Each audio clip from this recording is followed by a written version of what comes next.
Hey there, crazy people. How you doing? It's Lucas Johnson back here again with no bullshit. I mentioned on my last video that I may be moving all my content from this channel to a different channel. I'm not sure if I'll do it yet. If I do, I will put something up that says, this is where everything is. I'm not going to delete stuff, but I'll put it on my different channel. Be like, hey, by the way, stuff's not going here anymore. But, but I put that in my last video, so it's at the very beginning, so if you want to do that, just go look at that one. It's more in-depth, even though there's nothing to be in-depth about. I don't even know what I'm doing this for, because nobody's really watching. I think my most viewed video has like 155 views, so I mean, nobody's really watching, but who cares? I'm doing it for myself. Pink cup, fantastic. That was weird. So my last video was aimed to be a video about a few different things. It's like homosexuality, pornography, contraception, relationships, dating, all that kind of stuff. And I realized about 20 minutes in that it would just be too long a video. So I just I made it just about marriage. Okay.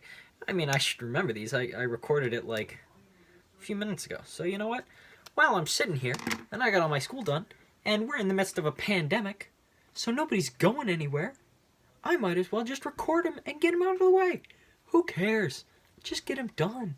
But I'm only losing my mind a little bit. I'm sure I'm not the only one in the boat, so cheers. So, I talked about marriage in my last video. This one, I guess I'll just start knocking stuff off the list. This video is going to be about homosexuality. Okay.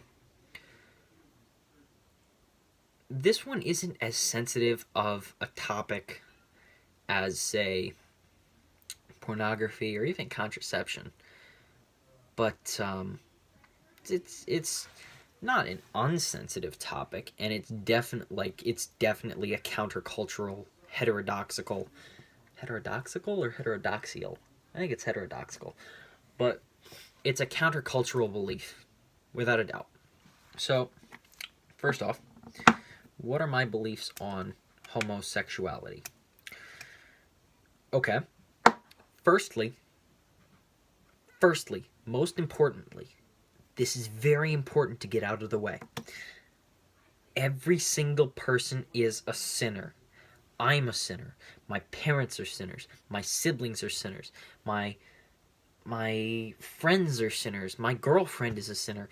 Every person around me is a sinner. I've got, if I can get my finger right, Saint Maria Goretti, right? Actually, she is a terrible... the topic of sexual sin, she is a terrible representation. But the point is, even the saints were sinners that were made new by Christ's love. But the point is that every single person is a sinner and has made themselves unworthy of heaven and worthy of eternal damnation, hell. Every single one, without exception. Okay? And it's like, homosexuality, actually, come to think of it, I'm going to put this out of the way too. Homosexuality is not a sin. Homosexual tendencies are not a sin. Homosexual attraction is not a sin. Coming out of the closet and being honest and saying, I'm homosexual, that's not a sin. It's not. And they are still people, and at that point, they're not sinning. Alright? To say, I'm gay, I'm attracted to men. None of that is sinful. None of it. Okay? And in that regard, they may be better than you or I. But the point is, that I'm trying to make here, is that just because someone experiences homosexual tendencies does not mean that they can be ignored, disregarded, disrespected, belittled, harassed. None of it. Because they're a sinner, because they're going to hell. Because guess what? I hate to break it to you, but anybody who does that, and if you're experiencing this, you can always throw it right back at them, well, let the first one well, let the sinless one among you cast the first stone. Okay? I'm raising my eyebrows a lot. Okay, all right, interesting. But the point is, it's like, it's always frustrating when I get, and I was talking with a friend who is very, very, she's not LGBT, I don't think she's LGBT, it wouldn't matter, but she's a big advocate of all that kind of lifestyle. But one of the things she was saying is, no offense intended, but most of the abuse for homosexuals and people in the LGBTQ community comes from religious families. And I'm like, no offense taken from you. It's like, the thing I'm offended at is the fact that it comes from these people. Like, and looking at Christians and Catholics, it's like, you are called to love that person. No sin is so even homosexuality is not so terrible that they cannot be loved by God. And if they can still be loved by God, you are called to love them like Christ would love them. The 11th commandment, I say to you, as I have loved one another as I have loved you. Each one of those disciples was a sinner, and Jesus Christ loved them. And as such, we are called to love like that. A total, selfless, self-giving love. Okay? And love is patient, and love is kind, and love is gentle. Okay? We are called to accept these people because they are people. They are experiencing homosexual attraction, which in and of itself, the attraction is not bad. Alright? But it's important to know. It's important to accept these people because they're in the same boat that we are, in that we're all sinners. But their sin should not be accepted, just as my sin should not be accepted. If I'm a prideful person, if I'm a person who's, well, not even prideful, because that's kind of harder to, okay, if I'm a liar, if I'm a compulsive liar, okay, and I'm friends with a homosexual, I am called to love him. We're going to say he's a man. We're going to say he's gay. I'm called to love him, and he's called to love me. We're called to accept one another. Even though I'm a liar, and even though he's a homosexual, we are called to accept one another. What we are not called to accept is each other's sin. So he does not have to accept my lies. He does not have to say, well, you do you, and you speak your truth even though it's a lie, and it's like, you do whatever you do, and I can't judge you. It's like, no. We're called to accept one another, and that whole thing I was talking about with the, you're going to hell, well, let the first one among you that is sinless cast the first stone.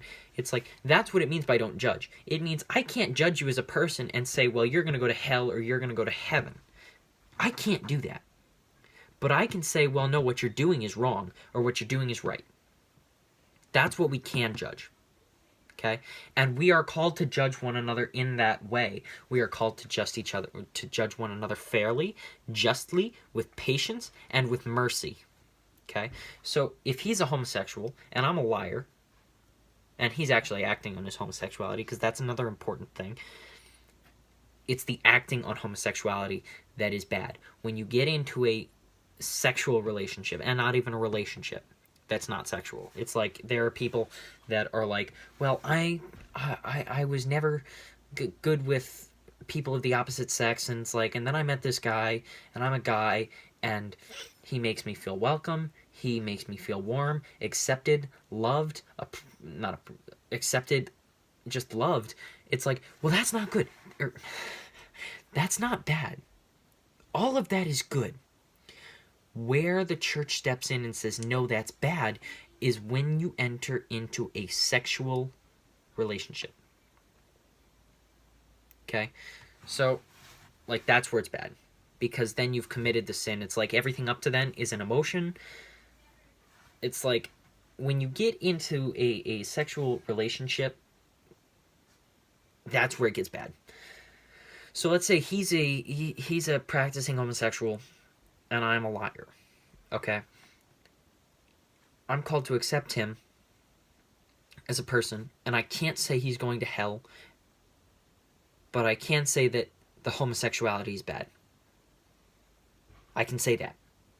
Okay? And he can say, I accept you as a person. I can't say you're going to heaven. I can't say you're going to hell. But I can say that the lying is bad and it needs to stop. Okay? So the whole thing about homosexuality is like, okay, it's not good. And the relationship that we have with homosexuals is, what you're doing is not good. I'm not saying that you're a bad person. I'm not saying that you're not a good person.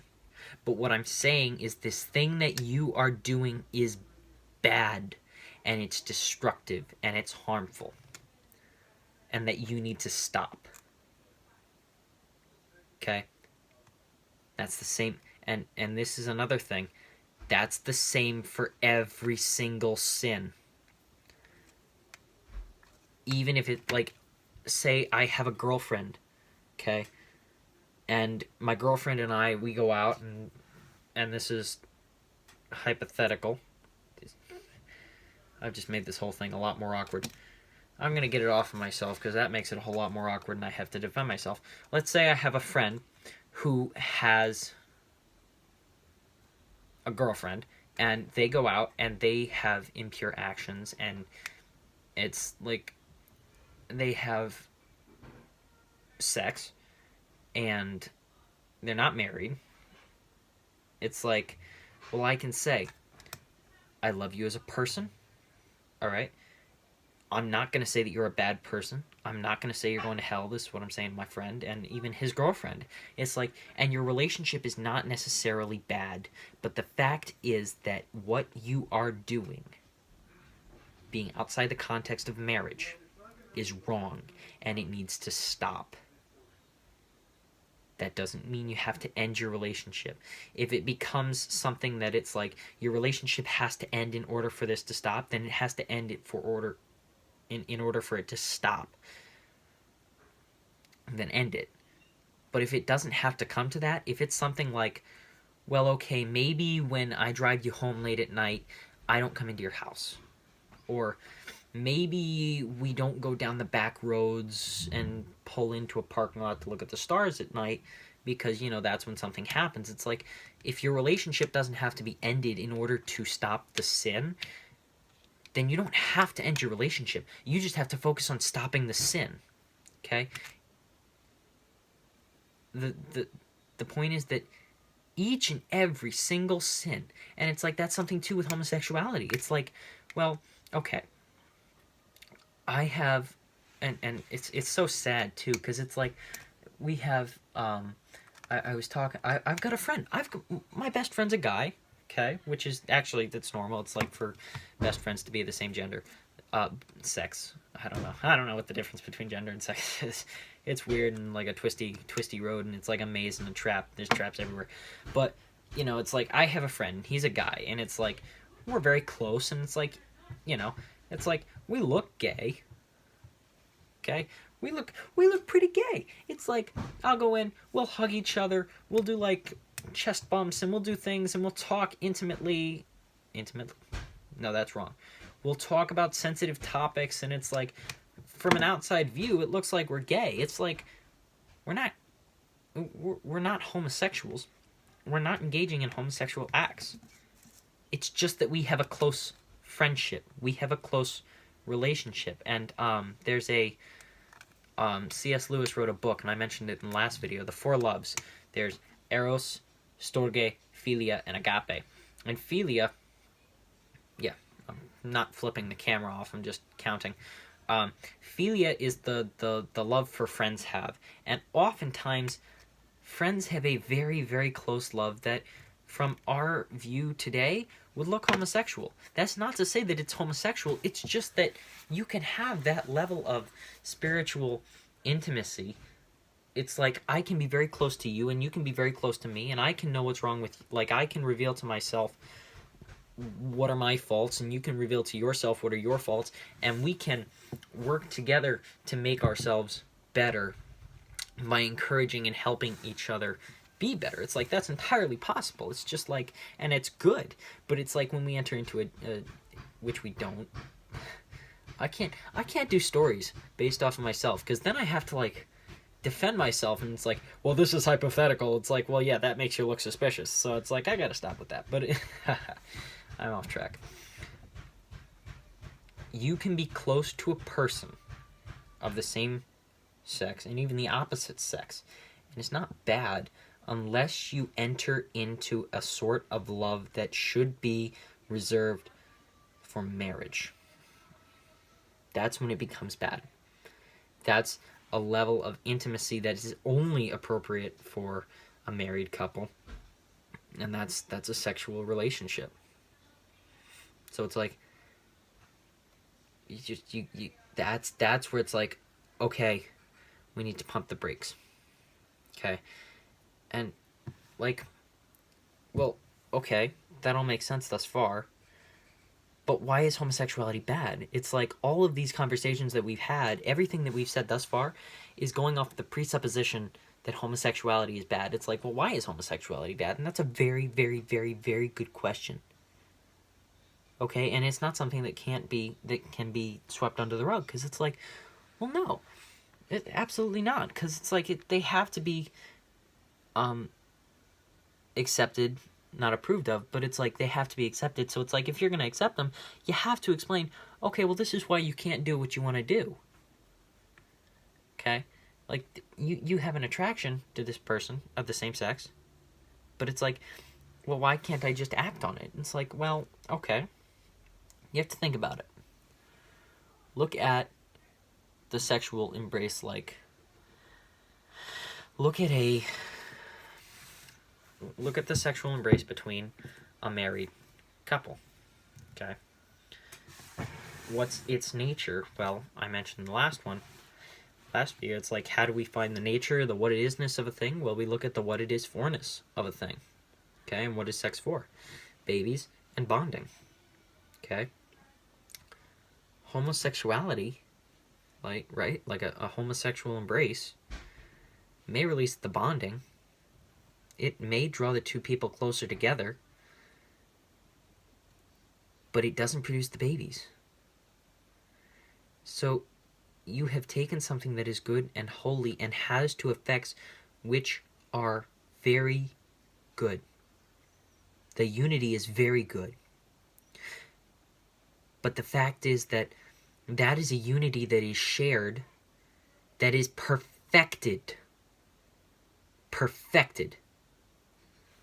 when it is used. It's a unity that is perfected in a relationship which intends to bring forth a child and raise it in this world to send out into the world.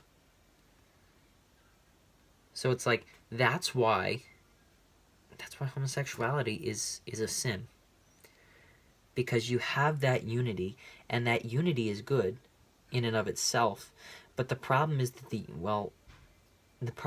unity is intended for a relationship which is meant to bring children forth and enter them into the world. Okay? And it should be that act that should be bringing forth the children. Now, granted, there are very hard questions that go along with it, and they're questions that I'm still asking. And if I stop asking them, then I have failed myself, and I have failed the people around me, because I'm no longer looking for truth. I'm looking to simply repeat the message of other people. And it's like, Well, don't repeat the message of other people because they're other people that you're going to repeat the message of. You're going to repeat the message of other people because they have stated what you believe to be true more clearly than you could express it. Okay. So why is homosexuality a bad thing when engaged in? Well, again, homosexual tendencies and homosexual attraction is not bad. It's not. Okay? But the fact is, like, it doesn't make you a bad person. Okay? But the fact is that when you take that and act on it, and the very nature of the attraction being what it is, meaning that when you act on it and on the attraction, you violate the nature of the sexual embrace, you are taking something that is naturally good and you are working against one of its purposes. And when you take something that is good and you work against its purposes, you violate the goodness of that thing and you pervert the goodness of that thing, and it becomes as bad to the extent to which it could be good. That's why something that like homosexuality needs to be taken as seriously as it is, because sex is a very, very powerful thing. It's like, and if that doesn't make sense, because I know it took me a while to get that, it's like, what does that mean? It's like, well, okay, think about truth. It's like, think about a white lie. We can all agree that lying is bad. And I think that even white lies are reprehensible because of the nature of sin being what it is. But it's like, but a white lie is like, what's an example of a white lie? I know there are white lies. I've made plenty of them myself, which is, not good. But it's like, okay,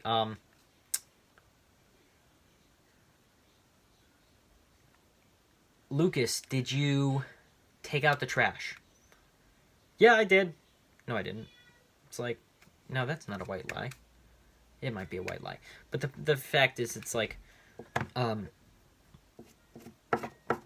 Lucas, did you take out the trash? No, I didn't take out the trash. It's like, well, that's a lie. That's a bad thing. Okay? But what is the truth that it is lying about? It's like, well, the trash being taken out. It's like, okay, bad, not too big a deal. But it's like, well, then take the same thing and look at, like, okay, Lucas, did you look at the confessional? Okay? It's like, I'm listing off my sins, and then I lie and say, well, I haven't done any lying this week. Well, no, I lied about taking out the trash. It's like, so one lie is about taking out the trash, and one lie is about my sins. It's like, well, which one is worse? And which one is better? It's like, if you lie about the trash, it's like, well, the trash didn't get taken out. Well, it's like, well, now they think that you took the trash out, and trash isn't out, so it's gonna sit there and it's gonna rot and it gets smelly and attract mice and bugs and whatever the hell else. It's like, that's not good.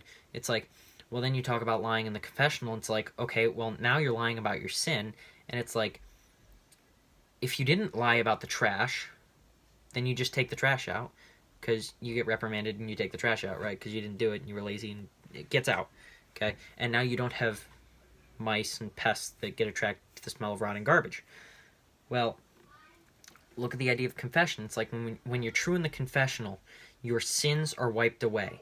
When you lie in the confessional, it is one of the most grave sins that a person can commit, because you're taking the act of mercy that God has given you through the confessional and you are lying about it, and you're not really asking for to be cleansed of it, because you need to ask in order for it to be cleansed. But it's like,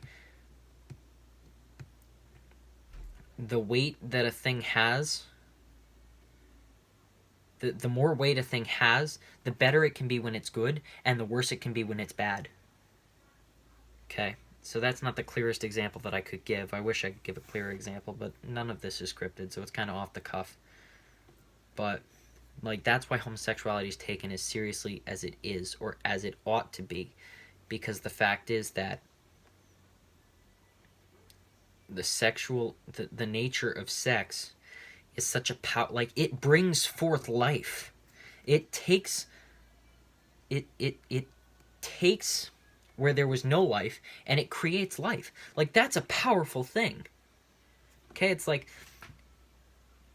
like it's such a powerful thing that when it's good, it's very good. And that's why we need to be very careful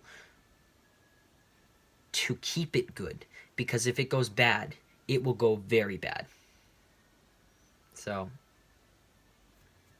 this is not one of my best videos, but all of my videos are crappy. So what am I going to end with? If you are a person who experiences homosexual tendencies, or is homosexually attracted, it does not make you a bad person. It does not mean that you are unworthy of... It does not mean that God does not extend his love to you. And it does not mean that anyone has the right to revoke their love for you. Alright. You are still a child of God. Everyone around you is still a sinner. That being said, just as God has not revoked his love, there's a price with his love, and that is that he asks us to repent of it and become closer to him. So if you are homosexually attracted, it does not make you a bad person, but you need to pray and pray and pray for chastity, and you need to pray that it does not prevent you from moving forward and in your life. And just, you need to be aware of that sin. It's like, and this is a message for everybody, it's like, if you have a sin that you continue to commit, be aware of it. Have it on your mind at all times. And be like, well, okay, this is why it's so bad, and this is why I shouldn't do it. Don't put it in the back of your mind. Don't forget about it, because if you do, you'll fall to it. Keep it in the front of your mind and say, okay, I always need to be on guard against this, because this is where I'm failing. So if you're a homosexual, it's not sinful to experience that attraction, but you need to keep that attraction in the front of your, at the forefront of your mind, and say, Lord, this is my cross to bear. Help me to bear it, and give me the grace to not fall. And if I do fall, give me the grace to repent earnestly and with the sorrow that is due because of this sin. I love you, people. God bless. This has been Lucas Johnson.